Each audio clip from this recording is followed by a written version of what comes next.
Hello, welcome to the weekly wind-up with myself, Emma Kirke. If any of you have planned an event, you'll no doubt understand the complexities and stress that go alongside it.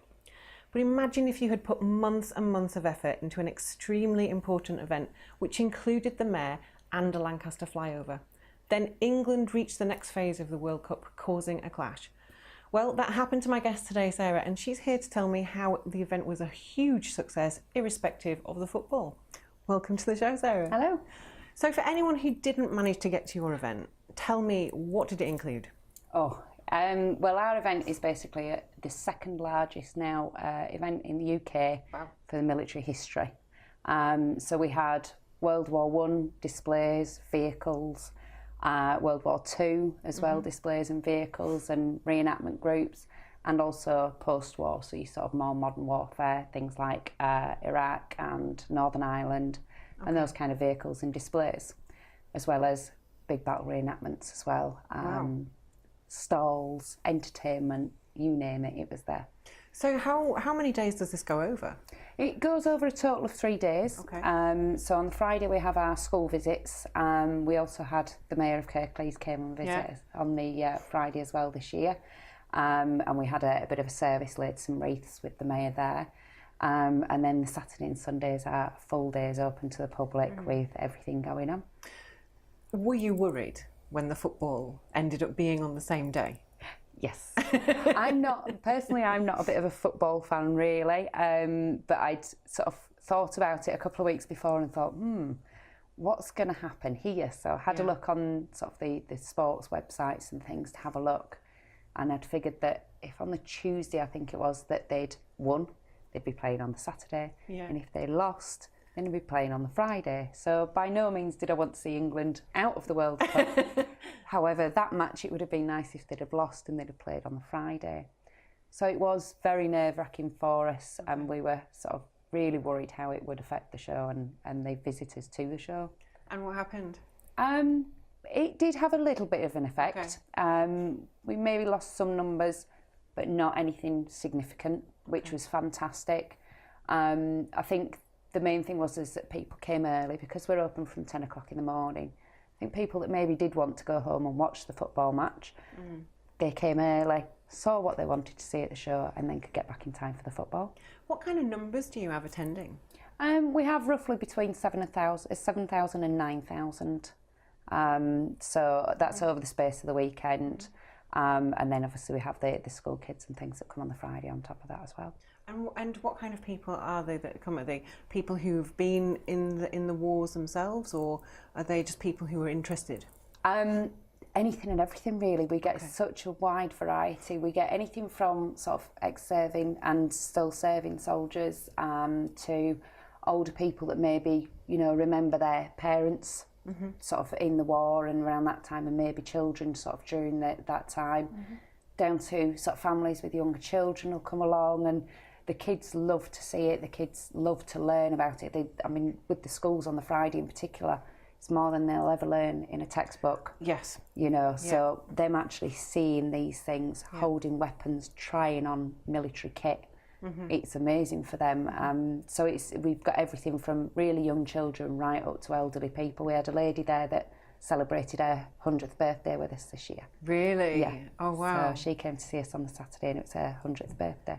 With the Lancaster flyover? With the Lancaster flyover. Amazing. That would be amazing. Yes. When we originally got confirmed that we'd have the Lancaster on the Sunday, which for me personally was brilliant because it's my all-time favourite. There's nothing better than hearing the roar of that Lancaster going over and seeing it, and it's a huge, machine. And then we found out that they'd contacted us and said, you can, we'll have come over on the Saturday as well. And that was just amazing. So it normally does sort of a three-way loop over the top. To get to see that on the Saturday and the Sunday was just immense. It really was, and it was a great honour to have it there. How did you get involved?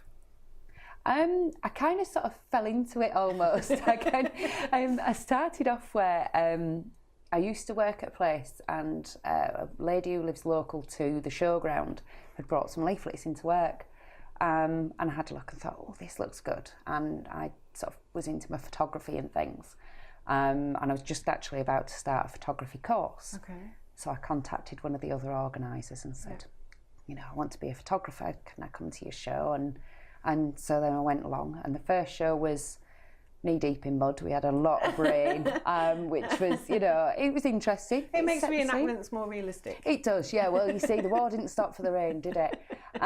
So we, you know, we sort of had all that carried on, and then the following year sort of got more and more involved, and then started then running the school trips and doing sort of the media side of things, and that was it really. So it's sort of, the first couple of years was a little bit of involvement, and then before I knew it, I was sort of, it was taking over my life, but in a good way, you know.